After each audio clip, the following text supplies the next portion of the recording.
He was the richest pirate of all time, but he didn't rule with fear, he ruled with charm. This is the story of Sam Bellamy, the gentleman pirate. Samuel Bellamy was not like other pirates. He didn't rely on violence or intimidation. Instead, he led with fairness and charisma, earning the loyalty of his crew and even the respect of his captives. In just a short time, he became one of the wealthiest and most successful pirates in history. But his fortune was short-lived, as his life ended in one of the most tragic shipwrecks of the golden age of piracy.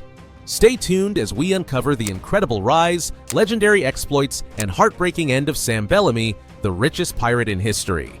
Early life and path to the seas. Sam Bellamy was born in 1689 in Devon, England, a region known for its strong maritime traditions. Growing up near the coast, he developed a fascination with the sea from an early age, quickly mastering the skills of navigation and sailing. By his early 20s, Bellamy sought adventure beyond England.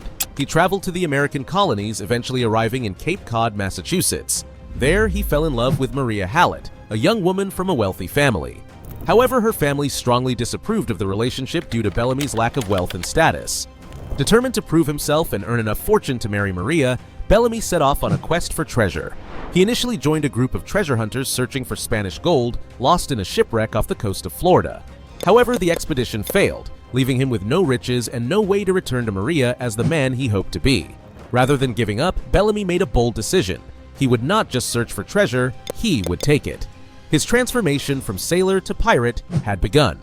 The decision to become a pirate. In 1715, Bellamy found himself stranded and penniless after the failed treasure hunting expedition in Florida. Instead of returning home empty-handed, he and a group of men decided to turn to piracy, a lucrative but dangerous path. Bellamy soon joined the crew of Benjamin Hornigold, an experienced and respected pirate captain operating in the Caribbean. Hornigold's crew was known for its discipline and reluctance to engage in unnecessary violence.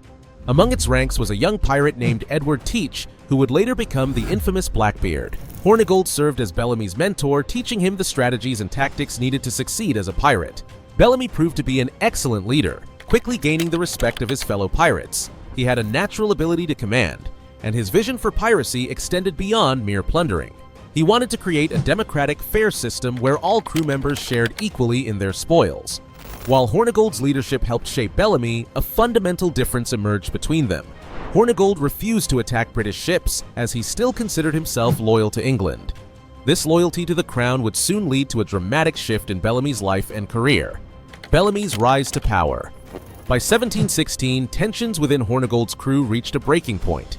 Many pirates, including Bellamy, wanted to attack all ships, regardless of nationality, but Hornigold's loyalty to Britain stood in the way.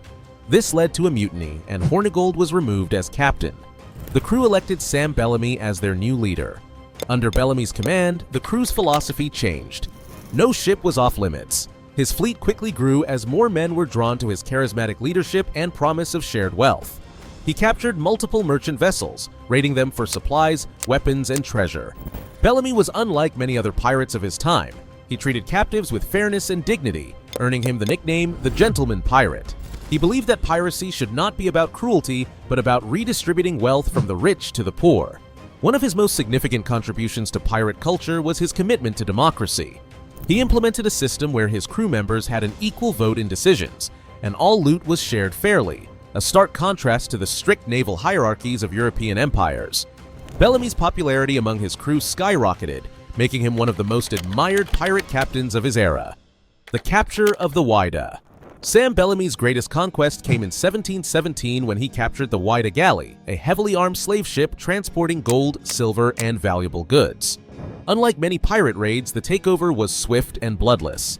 The crew surrendered without resistance, recognizing Bellamy's reputation.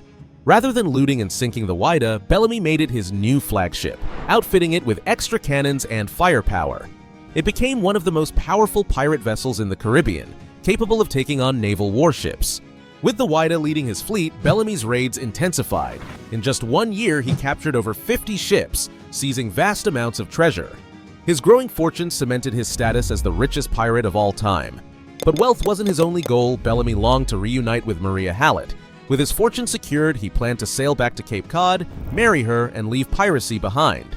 However, fate had other plans. The tragic shipwreck, Bellamy's final voyage. In April 1717, Bellamy set sail toward Cape Cod, hoping to reunite with Maria Hallett and start a new life. However, as he neared the Massachusetts coast, a deadly nor'easter storm struck his fleet. The powerful winds and waves drove the Whydah onto a sandbar, snapping its mast and capsizing the ship within minutes. Over 140 pirates drowned, making it one of the deadliest pirate shipwrecks in history. Bellamy's body was never found, leading to speculation about his fate. Some believe he perished with his crew, while others suggest he may have escaped but lived in secrecy. Maria Hallett, devastated by the tragedy, became the subject of local folklore. Some stories claim she roamed the shores, waiting for Bellamy's return. Others say she was imprisoned for witchcraft, accused of summoning the storm that destroyed the Whydah. Legends persist that Bellamy somehow survived, but no evidence has ever surfaced to support this claim. His sudden and tragic end added to the mystery surrounding his life, ensuring his legend would never be forgotten. The discovery of the Whydah wreck. For centuries, the Whydah's wreck and its treasure lay hidden beneath the ocean, lost to history. It became one of the most sought-after pirate shipwrecks, with treasure hunters searching for its legendary riches. In 1984, marine explorer Barry Clifford finally discovered the remains of the Whydah off the coast of Cape Cod. This made history as the first authenticated pirate shipwreck ever found. Thousands of gold and silver coins, weapons, and personal artifacts were recovered from the site.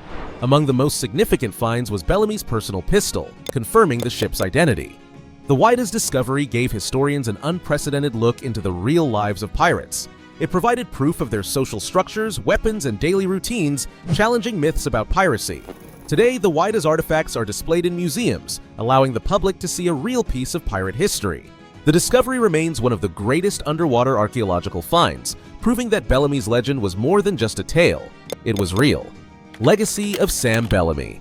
Sam Bellamy is remembered as one of the wealthiest pirates in history, with his fortune estimated at $120 million in today's money.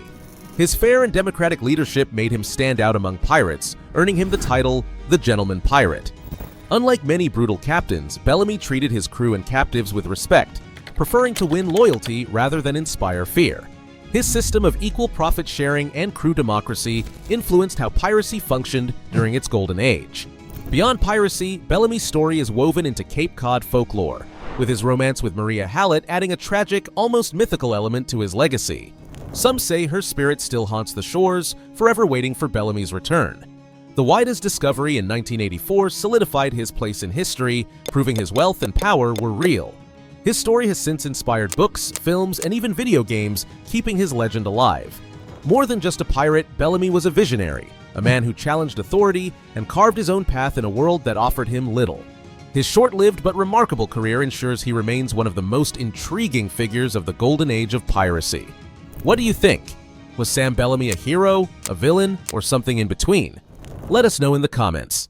Don't forget to like, subscribe, and hit the bell for more legendary pirate stories.